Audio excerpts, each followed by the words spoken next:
भक्तजनों, माताओं, बहनों, सादर जय श्री कृष्ण। हमारे YouTube चैनल में आप सभी का बहुत बहुत स्वागत है। मैं हूं आपके साथ आचार्य धर्मेंद्र शास्त्री।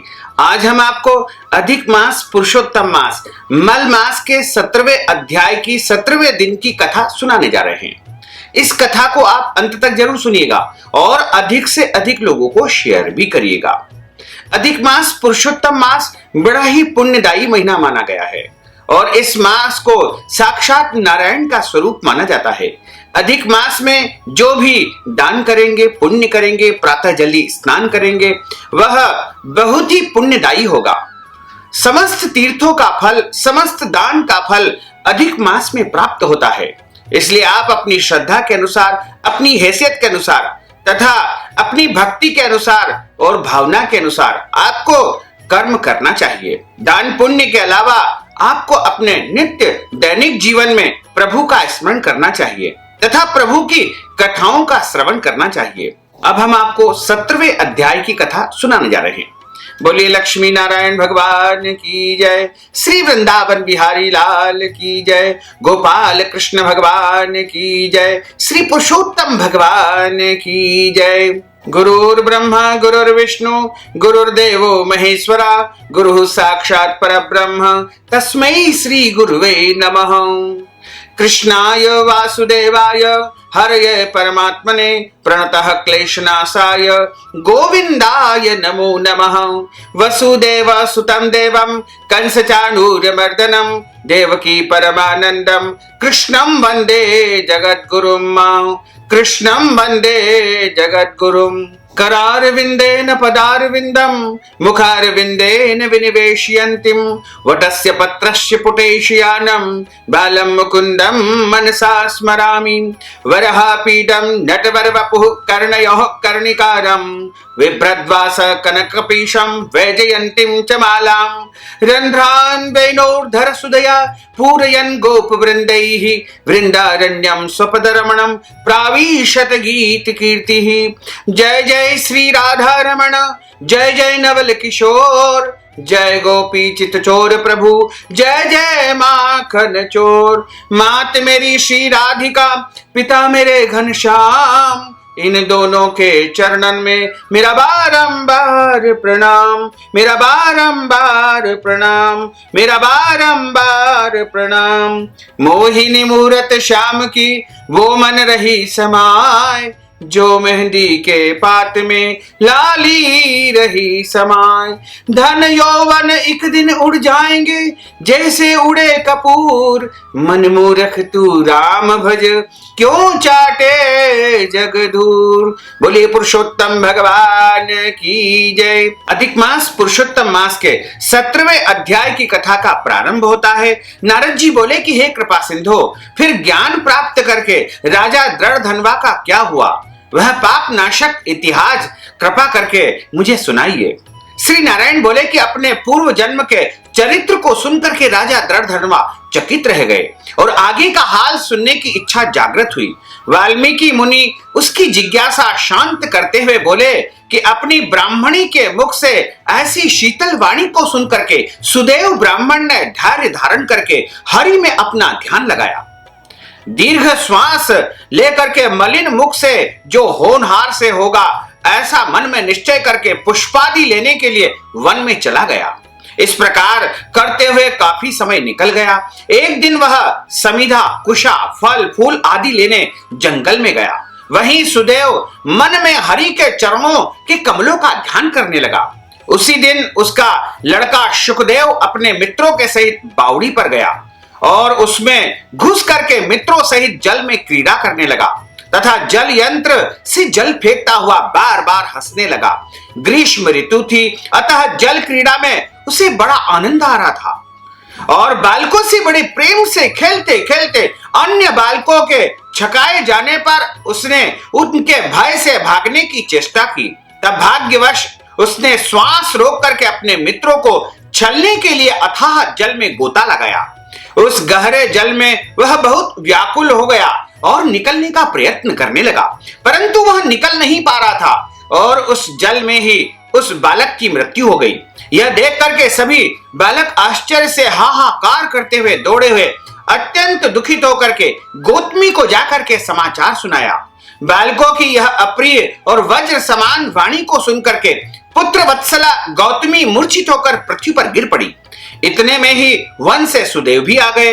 वे पुत्र की मृत्यु सुनकर के कटे वृक्ष की भांति पृथ्वी पर गिर पड़े। तत्पश्चात दोनों स्त्री पुरुष उस बावड़ी पर गए। वहां जाकर अपने मृत पुत्र को छाती से लगाकर उसे गोद में लेटाकर सुदेव शर्मा बार बार मुख को चूमने लगा तथा गोदी में लिटाए हुए मृत पुत्र का मुख निहारते हुए रोते रोते चिल्लाते हुए गद गद वाणी से बोला कि हे पुत्र, मेरा सोच दूर करने वाली शीतल मनोहर वाणी से बोल करके मेरे मन को आनंदित करो। तुम अपने वृद्ध माता पिता को छोड़ करके असमय जाने योग्य नहीं हो, फिर क्यों हमें छोड़ करके चले गए हो? हे वत्स, तेरे मित्र वेद पढ़ने को तुझे बुला रहे हैं। हे पुत्र, तुम्हारे उपाध्याय भी तुमको पढ़ाने के लिए बुला रहे हैं। शीघ्र उठो, इस समय कैसे सो रहे हो? मैं तेरे बिना घर नहीं जाऊंगा। मेरा घर में क्या काम है? तेरे बिना घर सूने वन के समान है। यदि तुम्हें कंद फूल फल जो भी प्रिय है उठ करके आओ, यदि नहीं उठोगे तो अब मैं वन को भी नहीं जाऊंगा। वन में मेरा अब क्या काम है? मैंने कोई कुकर्म नहीं किया है, कभी ब्रह्म हत्या नहीं की है, फिर किस कर्म फल से मेरा पुत्र मर गया है? और अरे निर्दयी विधाता, तूने यह बड़ा बुरा किया है। मुझ वृद्ध गरीब के नेत्र निकाल करके तुझे क्या मिल गया है? निर्धन का धन छीन करके हम दोनों स्त्री पुरुष का सहारा ऐसे बालक को मारते हुए तुझे तनिक भी लज्जा नहीं आई? तुम सब पर दया करते हो, पर हमारे प्रति निर्दयी क्यों हो गए हो? यह सब मेरे दुर्भाग्य से ही मुझे प्राप्त हुआ है। अब मैं अपने सुंदर पुत्र को कहां ढूंढूं? हे पुत्र, तुम्हारे सुंदर नेत्र युक्त मुख को अब कहां देखूंगा? मेघ जल वर्षा करता है, पृथ्वी से धन धान्य उत्पन्न होता है और पर्वत रत्न उत्पन्न करता है, समुद्र से मोती उत्पन्न होते हैं, किंतु ऐसा कोई भी स्थान नहीं दिखता है जहां से मेरा पुत्र वापस मुझे प्राप्त हो जाए। ऐसा कहकर पुत्र का आलिंगन करके दुखित मन से फिर से बोला, हे पुत्र, शीघ्र उठ करके एक बार फिर अपनी मीठी वाणी हमें सुनाओ, अपनी मीठी मीठी चर्चाएं हमसे करो। शीघ्र उठ करके और हमसे बातें करो। देखो, तुम्हारी माता कुरही की भांति लज्जा छोड़ करके अत्यंत विलाप कर रही है। पुत्र, माता को देखकर भी तुम्हें दया क्यों नहीं आ रही है? बिना माता पिता के पूछे तुम कभी भी कहीं नहीं जाते आते थे। हे पुत्र, हम दोनों से बिना पूछे इतने लंबे मार्ग पर क्यों जा रहे हो? अब मैं किसके मुख से वेदाध्ययन वाली श्रेष्ठ वाणी का श्रवण करूंगा? हे तात, तुम्हारी मनोहर वाली जो बातें हैं, मीठी मीठी बातें हैं, उसको सुन सुन करके मेरा हृदय फट करके 100 टुकड़े क्यों नहीं हो जाता है? निसंदेह यह लोहे का बना हुआ है। राजा दशरथ जी धन्य है जिन्होंने राम के वन चले जाने पर पुत्र शोक में अपने प्राणों को त्याग कर दिया था। मुझे धिक्कार है कि मैं पुत्र के मरने पर भी अभी तक जीवित हूं। हे नाथ, हे गोविंद, हे विष्णु, हे यदुनाथ, हे रुक्मणी के प्राणपति, हे मूर दैत्य को मारने वाले, हे दीनों पर दया करने वाले, हे दयालु, मेरी पुत्र वियोग की अग्नि के ताप से रक्षा करो। हे देवाधिदेव, हे त्रिलोकीनाथ, हे गोपाल, हे गोपीपति, हे रथांग पाणे, हे कालीदेह के दोष को हरने वाले, पुत्र रूपी अग्नि के ताप से जले हुए मेरी रक्षा करो। हे वैकुंठपते, हे नरकासुर के शत्रु, हे चराचरपति, हे भव सागर से पार उतारने वाले, हे ब्रह्मादि देवताओं द्वारा श्रद्धेय चरण कमल वाले, पुत्र रूप अग्नि के ताप से संतापित मेरी रक्षा करो। मेरे समान मूर्ख कोई दूसरा नहीं होगा, क्योंकि मैंने भगवान श्री कृष्ण के वचन का उल्लंघन करके पुत्र की कामना की थी। भला नष्ट होने वाले को कौन पा सकता है? इस प्रकार अधिक मास के 17वें अध्याय की कथा का यहाँ पर समापन होता है। इसके आगे की कथा आपको 18वें अध्याय में सुनने को मिलेगी। बोलिए गोपाल कृष्ण भगवान की जय, श्री पुरुषोत्तम भगवान की जय। अच्युतम केशवम राम नारायणम कृष्ण दामोदरम वासुदेवम हरे श्रीधरम माधवम गोपिका वल्लभम श्री जानकी नायकम श्री रामचंद्रम भजे जानकी मनोहरम सर्वलोक नायकम श्री शंकरादि सेवितम पुण्य नाम कीर्तनम श्री राम राम राम राम राम नाम तायकम राम कृष्ण वासुदेवा भक्ति मुक्तिदायकम राम कृष्ण वासुदेवा भक्ति मुक्तिदायकम राम कृष्ण वासुदेवा भक्ति मुक्तिदायकम राम कृष्ण वासुदेवा भक्ति मुक्तिदायकम। बोलिए श्री पुरुषोत्तम भगवान की जय, लक्ष्मी नारायण भगवान की जय, राजा रामचंद्र भगवान की जय, श्री वृंदावन बिहारी लाल की जय, श्री गिरिराज धरण की जय, श्री गुसाई जी महाराज की जय, श्री यमुने महारानी की जय। धर्म की जय हो, अधर्म का नाश हो, प्राणियों में सद्भावना हो,